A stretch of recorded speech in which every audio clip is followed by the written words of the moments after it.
뉴스 시작합니다. 저는 동정민입니다. G20 정상회의에서 끝내 중국과 일본 정상의 만남이 불발되면서 양측 갈등이 격화되고 있습니다. 거친 발언이나 경제 문화 교류 중단 수위를 넘어서 무력 시위로 넘어가는 분위기입니다. 중국은 일본 쪽인 서해에서 군사훈련을, 또 일본은 대만 코앞 최전선 시찰에 나서면서 군사적 긴장 수위를 높였는데요. 양쪽 특파원 연결해서 대체 어디까지 갈 건지 알아보겠습니다. 자, 먼저 이윤상 베이징 특파원.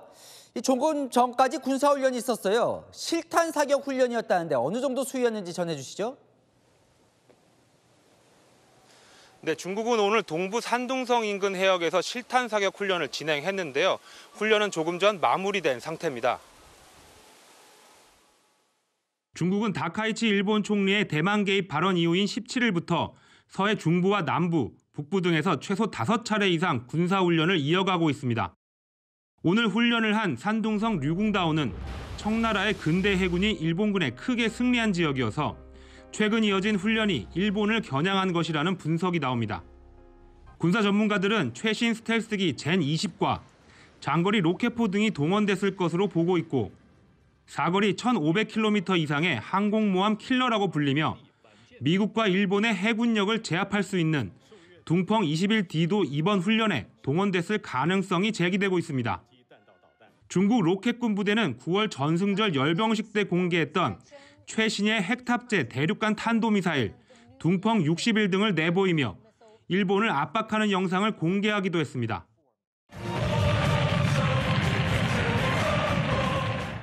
어제 왕이 중국 외교부장이 다카이치 총리의 발언에 대해 레드라인을 넘었다고 반발한 데 이어 관영 황구시보도 일본이 하지 말아야 할 말을 하고 건드리지 말아야 할 레드라인을 넘었다고 비난했습니다. 홍콩에서도 시민단체를 중심으로 일장기를 찢는 반일 시위가 일어났고, 일본 애니메이션 방영이 중단되는 등 일본과의 교류가 줄줄이 취소되고 있습니다. 지금까지 베이징에서 채널A 뉴스 이윤상입니다. 자, 도쿄도 연결해봅니다. 자, 송찬욱 특파원. 일본은 이 다카이치 총리 대만 발언이 중일 갈등의 시발점이었는데 방위상이 대만과 붙어있는 자위대 기지 갔어요. 이거 분명히 중국 겨냥했다고 봐야겠죠? 네, 그렇게 볼 수 있을 것 같습니다. 고이즈미 신지로 일본 방위상이 어제 찾은 곳, 대만 유사시 일본의 최전선이라고 할 수 있는 오키나와 요나구니 자위대 기지입니다. 다카이치 총리의 대만 유사시 개입 발언으로 중일 갈등이 고조되는 상황에서 일본이 군사적 대비에 나선 것이란 분석이 나오고 있습니다. 南西地域の防衛体制の強化が喫緊の課題である中、我が国防衛の最前線の現場を確認をしたいと思います。 일본의 가장 서쪽에 있는 요나구니 섬은 대만과 불과 110km가량 떨어져 있어 이번 방위상의 방문이 중국 견제 때문이란 분석도 나옵니다. 일본은 사실상 중국을 겨냥해 2016년 연안 감시대를 요나구니 기지에 창설했고, 현재는 전자전부대 확대와 중거리 지대공 미사일 부대 배치도 추진하고 있습니다. 고이즈미 방위상은 일본을 향한 무력 공격 가능성을 낮출 수 있다며 미사일 부대 필요성을 강조했습니다. 다카이치 총리는 G20 정상회의에서 중국의 히토류 수출 통제 가능성을 의식한 듯 이에 대한 견제 발언도 했습니다. 또 중일 정상급 대화는 불발됐지만 중국에 할 말은 하겠다는 입장도 분명히 했습니다. 我が国としては中国とのさまざまな対話についてオープンでございます。その中で当然我が国として主張すべきことは主張していくということが大事でございます。 일본 여론도 다카이치 총리의 대만 발언에 대해 문제 없다는 응답이 50%로 우세한 걸로 나타났습니다.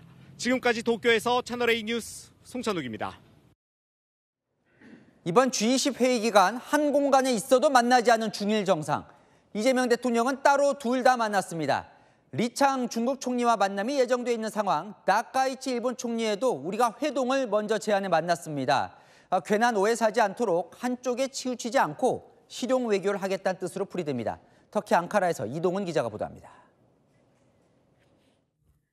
이재명 대통령은 남아프리카 공화국에서 다카이치 일본 총리와 한일 정상회담을 가졌습니다.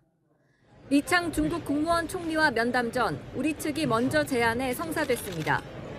약간 무리하긴 했는데 중국 총리하고 면담도 하고 또 거기에 맞춰서 일본 측에도 특별히 요청해서 일본 측과 균형을 맞춰서 또 정상회담도 간략하게 했습니다. 이 대통령은 중일 간의 갈등 상황을 냉철하게 보고 국익이 훼손되지 않도록 최선을 다하겠다고 했습니다. 한쪽에 치우치지 않는 실용 외교를 하겠다는 겁니다. 양쪽의 입장을 적절히 중재하면서 우리의 활동 폭을 얼마든지 넓혀갈 수 있다라고 생각합니다.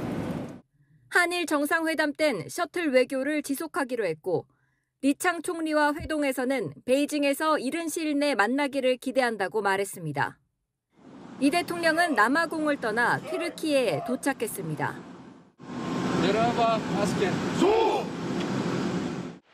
이 대통령은 잠시 뒤 에르도안 튀르키예 대통령과 정상회담을 합니다.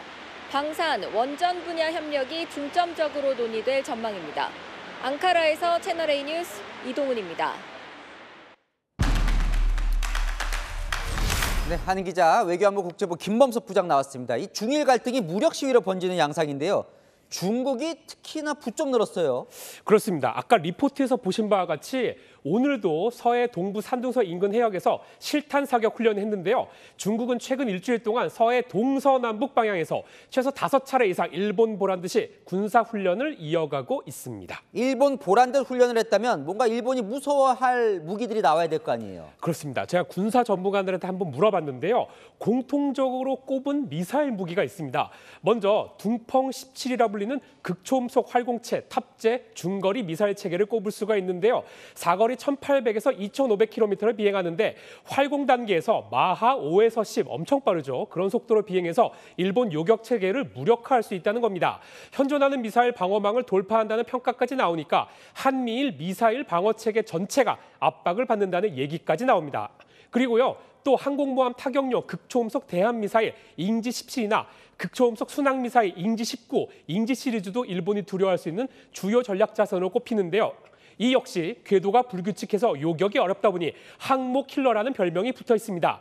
또 해상에서는 전투기를 싣고 바로 공격이 가능한 야오낭항 그리고 산둥함, 푸제남 등 항공모함이 있습니다. 야, 이거 뭐 항공모함에 미사일에 여러 가지가 있는데 네. 그럼 중국이 두려워할 만한 일본도 좀 대격할 만한 뭐가 있어요? 자, 근데 일본은 아시는 대로요. 2차 세계대전 패전국으로 전수방위 원칙, 그러니까 군대를 보유할 수가 없습니다. 하지만 아베 전 총리 때부터 이른바 적기지 공격 능력을 갖춰서 전쟁 가능한 국가로의 전환을 준비해왔습니다. 그 원년이 2022년인데요. 이후에 자국산 장사정 극초음속 미사일 12식 지대함 유도탄을 개발하면서 능력을 갖춰나가는 중입니다. 일본은 일본판 토마호크 미사일로 불리는 이거는 처음 시작은 사거리가 2,200km였는데 5배 긴 1,000km로 늘려서 개량 중이라는 것이 조금 위협적이라고 할 수 있겠습니다. 요미르 신문은 이를 통해서 중국 본토 군사기지나 레이더, 항공 전력을 타격할 수 있는 전략 무기로 발전했다고 평가하기도 했습니다. 또 대형 호위함 이즈모함이나 가가함에 이착륙이 가능한 스텔스 전투기 F-35B도 실전 배치도 시작했습니다. 물론 아직은 이제 무력 시위 정도 수준이긴 하지만 네. 일본은 말씀하신 대로 전쟁을 못하는 나라인데 네. 뭐 중국하고 대격할 수가 있는 거예요? 자, 그래서 앞서 리포트에서 보신 바와 같이 일본의 최남단이자 대만과 가장 가까운 오키나와 섬들에 이런 것들을 배치하려는 움직임이 나타나는 겁니다. 어제 고이즈미 일본 방위상이 방문한 요나구니 섬은 리포트에서 보신 바와 같이 대만에서 약 110km밖에 떨어지지 않은 곳인데 일본은 대만 유사시를 염두에 둔 최전방 지역으로 여기고 있습니다. 특히 현재 육상자위대 감시병력 약 160명이 배치돼 있는데요. 향후 중거리 지대공 유도탄 요격 부대나 전자전 부대 배치 계획을 갖고 있습니다. 그 옆에 이시가키 섬 역시 매우 중요한데요. 여기도 아까 말씀드린 일본판 토마호크 미사일 12식 지대함 미사일 부대가 배치될 것으로 알려졌습니다. 그래서 일각에서는요. 이번 중일 갈등이 오히려 일본한테는 전쟁 가능한 국가로의 전환을 가속화하는 거 아니냐. 다시 말해서 아베 전 총리의 꿈이 다카이치 총리를 통해 이루어질 수 있다는 우려도 제기됩니다. 어쨌건 중일 간에 막 이렇게 갈등이 깊어져요. 네. 우리나라는 어떻게 해야 됩니까? 자, 가장 큰 거, 그러니까 예상할 수 있는 거는 대만 유사시의 주한미군 투입 가능성일 텐데요. 그런 상황까지 가지 않더라도요. 중일 갈등이 길어지면 양측에서 이른바 한국 끌어들이기가 노골화될 것으로 보입니다. 당장 중국에서요. 다카이치 총리 비난에 노재현 주중 한국 대사를 언급하는 일도 나타났으니까요. 이재명 대통령은 이번 G20 정상회의에서 다카이치 총리랑 리창 총리를 다 만나는 등 한쪽에 치우치지 않는 실용 외교를 강조하고 있습니다. 또 기회가 될 수도 있겠군요. 네. 자, 아는 기자 김범석 부장과 살펴봤습니다.